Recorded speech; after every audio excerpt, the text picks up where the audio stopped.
Hello friend, welcome back to my channel. Good morning. তোমরা সবাই কেমন আছো? আশা করছি অনেক অনেক ভালো আছো, আর আমিও খুব ভালো আছি। তাই চলে এসেছি নতুন একটা ব্লগের সঙ্গে, তোমাদেরকে সঙ্গে নিয়ে।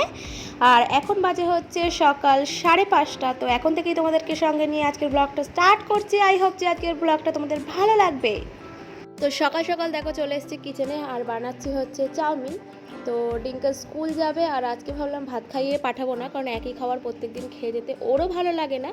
তো আজকে ভাবলাম টিফিনে দিয়ে দেবো হচ্ছে কিছু ড্রাই ফ্রুটস, আর চাউমিনটা খাইয়ে পাঠাবো।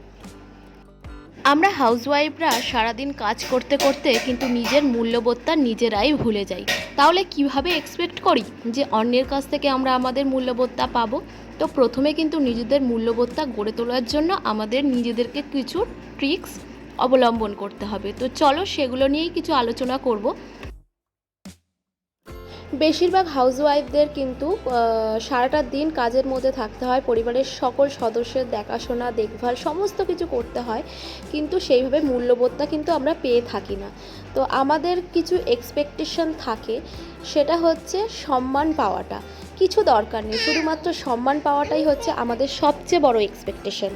যেমন একজন হাজব্যান্ড চায় তার ওয়াইফের কাছ থেকে সম্মান পেতে, আবার একজন ওয়াইফও কিন্তু চায় তার হাজব্যান্ডের কাছ থেকে সম্মান পেতে। তো নিজের সম্মানটা বজায় রাখার জন্য কিন্তু সবার প্রথমে অন্যকে সম্মান করাটা শিখতে হবে। এছাড়া আমরা নিজের মূল্যবোধটা বোঝানোর জন্য আমাদের আরও কিছু কাজ করতে হবে। সেটা হলো, বিশেষ করে আমরা আমাদের ছেলে মেয়েদের জন্য না চাইতেই কিন্তু হাজির হয়ে যাই। যেমন ধরো বাচ্চার খিদে পায়নি কিন্তু খাবার নিয়ে হাজির হয়ে গেলাম, বা হাজব্যান্ডের কোনো কিছু দরকার সেটা না চাইতেই আমরা সেটা নিয়ে হাজির হয়ে গেলাম। তাহলে কিন্তু আমাদের মূল্যবোধটা তারা বুঝলো না, কারণ না চাইতেই তারা পেয়ে যাচ্ছে। তো মাঝে মাঝে এমনটাও করা উচিত যে তারা আমাদের অনুপস্থিতিটা বুঝুক। আমাদের অনুপস্থিতিটা বুঝলে কিন্তু আমাদের যে কতটা গুরুত্ব আছে সেটাও কিন্তু ওরা বুঝতে পারবে। তো এর পরের পয়েন্ট যেটা বলবো সেটা হচ্ছে যে নিজেকে নিজের মূল্যবোধটা সবচেয়ে আগে দিতে হবে। কারণ আমরা যদি মনে করি যে আমরা ভুল, এটা আমার দ্বারা সম্ভব নয়, তাহলে কিন্তু হবে না। প্রথমত নিজের প্রতি নিজের আত্মবিশ্বাস গড়ে তুলতে হবে যে আমি যেটা করেছি সেটা ঠিক, আমি এটা করতে পারি বা এটা আমি করতে পারবো। কনফিডেন্টলি নিজের প্রতি নিজের মূল্যবোধটা কিন্তু গড়ে তুলতে হবে, তবেই কিন্তু অন্যের কাছ থেকে যথারীতি মূল্যবোধটা পাওয়া যাবে। কিছু কিছু পরিবারে আবার এটাও দেখা যায় যে বাড়ির বউ হয়েছে মানে সকলের খেয়াল রাখতে হবে। হ্যাঁ, আমি বলছি না যে খেয়াল রাখবে না, অসুস্থ ব্যক্তি হলে আলাদা ব্যাপার, বাচ্চা হলে আলাদা ব্যাপার, কিন্তু সবসময় এটা নয় যে নিজের অসুস্থতাকে গুরুত্ব না দিয়ে, নিজের ক্লান্তিকে গুরুত্ব না দিয়ে যে সবসময় যে পরিবারের ওপর নিজেকে ছেড়ে দেব, সেটা করাটাও কিন্তু উচিত নয়।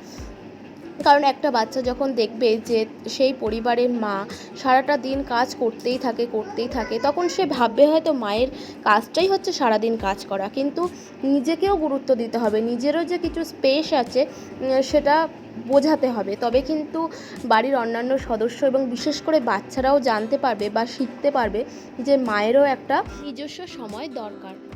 তো আরও একটা সবচেয়ে গুরুত্বপূর্ণ যে বিষয়টা, সেটা হলো যে প্রত্যেকটা মেয়েকে বা প্রত্যেকটা বউকে কিন্তু স্বনির্ভর হতে হবে। প্রত্যেক মানুষের মধ্যেই কিছু না কিছু গুণ লুকিয়ে থাকে, তো সেগুলোকে সবার ফার্স্টে খুঁজে বের করতে হবে এবং তার দ্বারাই কিন্তু স্বনির্ভর হতে হবে। অর্থাৎ টাকা থাকলে কিন্তু সম্মান, মূল্যবোধ, গুরুত্ব এমনিই পাওয়া যায়। এটাই হচ্ছে বাস্তবকার যুগে যে যা পারে তাই দিয়েই কিন্তু নিজেকে স্বনির্ভর হতে হবে। প্রত্যেকটা মানুষই কিন্তু কিছু না কিছু পারে। তো যাই হোক, অনেকক্ষণ কিন্তু বকবক করে ফেললাম। তো ভিডিওটা কেমন লাগলো কমেন্ট করে জানিও। যদি ভালো লেগে থাকে একটা লাইক করে দিও, আর যারা নতুন আজকে আমার চ্যানেলে রয়েছো, আমার চ্যানেলটাকে সাবস্ক্রাইব করে আমার চ্যানেলের পাশে থেকো প্লিজ। আজকে তাহলে ভিডিওটা এই পর্যন্তই, দেখা হচ্ছে আবারও নতুন কোনো ভিডিওর সাথে। ততক্ষণ ভালো থেকো, টাটা।